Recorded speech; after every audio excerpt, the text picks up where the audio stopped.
नाजरीन Asia cup 2022 शुरू होने च रह गए ने सिर्फ 16 दिन ते कर रही है हर टीम वधिया तैयारी क्योंकि एशिया कप का टाइटल लेना नहीं है सौखा काम।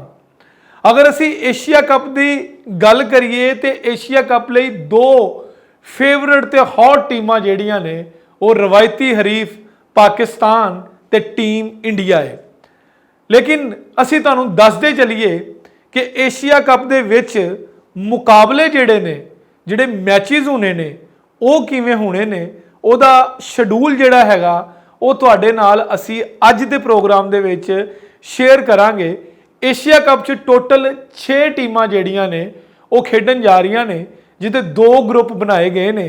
Group A they which Pakistan India ते तीसरी टीम जिहड़ी है वो क्वालीफाई करके ते इहदे विच पहुंचेगी। क्वालीफाइंग टीमां दे विच यूएई है, हांगकांग है, जिहड़ियां छोटियां टीमां एसोसीएट टीमां हुंदियां ने उन्हां चों कोई एक टीम पाकिस्तान ते इंडिया वर्गी सूरमा टीम नूं जिहड़ी है वो ज्वाइन करेगी।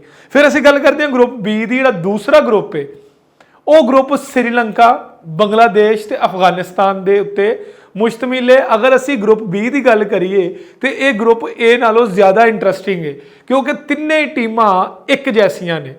उधर बिल्कुल 2 टीमां तगड़ियां ने तो एक जी टीम हैगी है वो जरा हॉली टीम है जिन्होंने असी क्वालीफाइंग टीम कहांगे। जी एसोसीएट टीम होंगी है ICC की उन्होंने असी हॉली टीम कहांगे। उधरों तो बिल्कुल इम्कान यही है कि पाकिस्तान ते इंडिया जिहड़ा है सुकून दे नाल अगले राउंड लई क्वालीफाई कर लेगा। लेकिन इधर बड़ा इंटरस्टिंग गेम है नाजरीन कि इधर बांग्लादेश, श्रीलंका, अफगानिस्तान तिन्ने टीमां एक लैवल दियां ने। श्रीलंका की क्रिकेट बहुत पिछे चली गई तो उस तो बाद उन्हां दी टीम भी बांग्लादेश ते अफगानिस्तान के बराबर हो गई है। लेकिन T20 क्रिकेट च कोई भी कुछ भी कर सकता है। हुण असीं तुहाडे नाल शेड्यूल साझा करते हैं कि 27 अगस्त को पहला मैच शुरू होने जा रहा है। ये पहला मैच दुबई क्रिकेट स्टेडियम में खेला जाएगा। पाकिस्तान के टाइम के मुताबिक शाम को 7:30 बजे तो इंडिया के टाइम के मुताबिक यानी कि रात को 8 बजे ये मैच शुरू होएगा। ये मैच शुरू होएगा तो इस मैच की इफ्तिताह के नाल एशिया कप जिहड़ा हैगा वो बाकायदा शुरू हो जाएगा। पहला मैच जिहड़ा हैगा वो श्रीलंका ते अफगानिस्तान का 27 अगस्त को है। उस तो बाद असीं अगले मैच की गल करते हैं। अगला मैच जिहदे उत्ते पूरा एशिया कप नज़रां जमा के बैठे हुए है जिन्नी भी साडी आवाम है पाकिस्तान ते इंडिया की वो वे पाकिस्तान ते इंडिया का मैच 28 अगस्त दुबई दे विच खेले जाने वाला जिहड़ा मैच है इनू हॉट मैच कहा जा रहा है।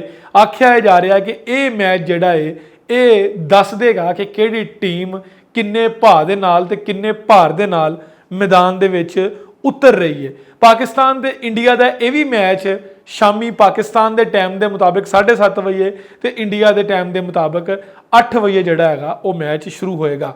तीसरा मैच जिहड़ा हैगा वो 30 अगस्त को है यानी कि 30 अगस्त को बांग्लादेश ते अफगानिस्तान शारजा क्रिकेट ग्राउंड के विच एक दूसरे के आमने सामने आएंगे तो यह भी मैच शाम को पाकिस्तान के टाइम के मुताबिक 7:30 शुरू होएगा।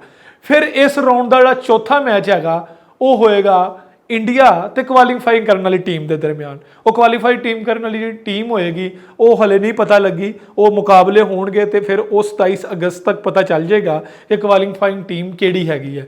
इस मुकाबले का जिहड़ा मैच है वो भी दुबई क्रिकेट स्टेडियम में खेडिया जाएगा तो यह भी इहदा टाइम भी जिहड़ा सेम ही है 7:30 बजे। उस तो बाद 5वां मैच जिहड़ा हैगा वो भी दुबई क्रिकेट स्टेडियम में खेलिया जाएगा तो वो मैच जिहड़ा हैगा वो श्रीलंका ते बांग्लादेश के दरम्यान है।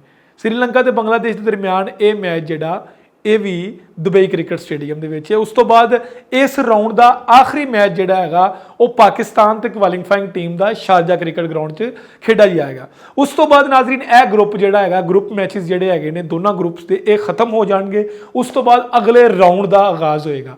जिहड़ा अगला राउंड है इनू दिता गया है सुपर 4 का नाम।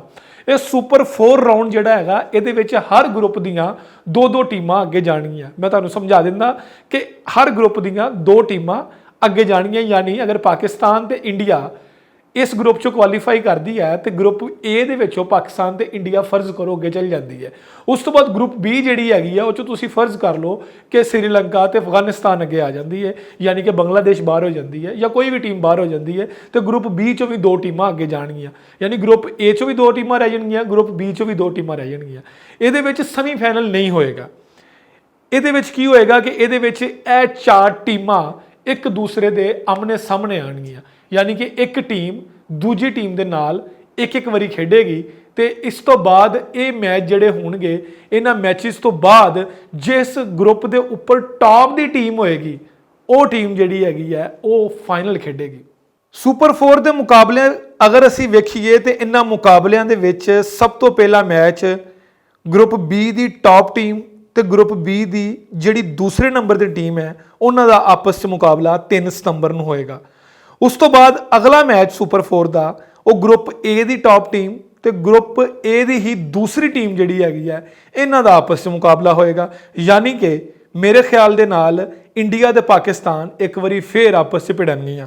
ਉਸ ਤੋਂ ਬਾਅਦ ਗਰੁੱਪ ਏ ਦਾ ਜਿਹੜੀ ਟਾਪ ਟੀਮ ਹੈ ਤੇ ਗਰੁੱਪ ਬੀ ਦੀ ਜਿਹੜੀ ਟਾਪ ਟੀਮ ਹੈ ਉਹਨਾਂ ਦੋਵਾਂ ਦਾ ਆਪਸ 'ਚ ਮੁਕਾਬਲਾ ਹੋਏਗਾ। ਫਿਰ ਗਰੁੱਪ ਏ ਦੀ ਜਿਹੜੀ ਦੂਸਰੇ ਨੰਬਰ ਦੀ ਟੀਮ ਹੈ ਉਹ ਗਰੁੱਪ ਬੀ ਦੀ ਦੂਸਰੇ ਨੰਬਰ ਦੀ ਟੀਮ ਦੇ ਨਾਲ ਮੁਕਾਬਲਾ ਕਰੇਗੀ। ਉਸ ਤੋਂ ਬਾਅਦ ਗਰੁੱਪ ਏ ਦਾ ਜਿਹੜਾ ਟਾਪ ਟੀਮ ਹੈ ਉਹ ਗਰੁੱਪ ਬੀ ਦੀ ਟਾਪ ਟੀਮ ਦੇ ਨਾਲ ਸੁਪਰ 4 ਦੇ ਮੁਕਾਬਲੇ ਦੇ ਵਿੱਚ 8 ਸਤੰਬਰ ਨੂੰ ਦੁਬਈ ਦੇ ਵਿੱਚ ਇੱਕ ਦੂਜੇ ਦੇ ਖਿਲਾਫ ਖੇਡੇਗੀ। ਫਿਰ ਜਿਹੜੀ B1 ਨੇ, ਯਾਨੀ ਕਿ ਗਰੁੱਪ ਬੀ ਦੇ ਵਿੱਚ ਟਾਪ ਟੀਮ ਜਿਹੜੀ ਹੈ, ਉਸ ਤੋਂ ਬਾਅਦ ਉਹ ਗਰੁੱਪ ਏ ਦੀ ਜਿਹੜੀ ਸੈਕਿੰਡ ਟੀਮ ਹੈ ਉਹਦੇ ਨਾਲ ਮੁਕਾਬਲਾ 9 ਸਤੰਬਰ ਨੂੰ ਦੁਬਈ 'ਚ ਖੇਡੇਗੀ ਤੇ ਉਸ ਤੋਂ ਬਾਅਦ ਇਹ ਮੁਕਾਬਲਾ ਜਿਹੜਾ ਹੈਗਾ ਇਹ ਵੀ ਸ਼ਾਮੀ 7:30 ਵਜੇ ਖੇਡਿਆ ਜਾਏਗਾ। ਇਹਨਾਂ ਮੁਕਾਬਲਿਆਂ ਤੋਂ ਬਾਅਦ ਇਸ ਗਰੁੱਪ ਦੀਆਂ ਯਾਨੀ ਕਿ ਸੁਪਰ 4 ਜਿਹੜਾ ਰਾਊਂਡ ਹੈਗਾ, ਇਸ ਰਾਊਂਡ ਦੀਆਂ ਜਿਹੜੀਆਂ ਟਾਪ 2 ਟੀਮਾਂ ਹੋਣਗੀਆਂ ਉਹ ਇੱਕ ਦੂਜੇ ਦੇ ਖਿਲਾਫ ਫਾਈਨਲ ਖੇਡਣਗੀਆਂ। 11 ਸਤੰਬਰ ਨੂੰ ਦੁਬਈ ਕ੍ਰਿਕਟ ਸਟੇਡੀਅਮ ਦੇ ਵਿੱਚ ਸ਼ਾਮੀ 7:30 ਵਜੇ ਇਹ ਫਾਈਨਲ ਖੇਡਿਆ ਜਾਏਗਾ। ਕਿਹੜੀ ਟੀਮ ਫਾਈਨਲ ਖੇਡੇਗੀ ਇਹ ਤੇ ਆਉਣ ਵਾਲਾ ਵੇਲਾ ਹੀ ਦੱਸੇਗਾ। ਉਨੀ ਦੇਰ ਤੱਕ ਵੇਖਦੇ ਰਹੋ ਇੰਡੋਜ਼ ਟੀਵੀ ਆਸਟ੍ਰੇਲੀਆ।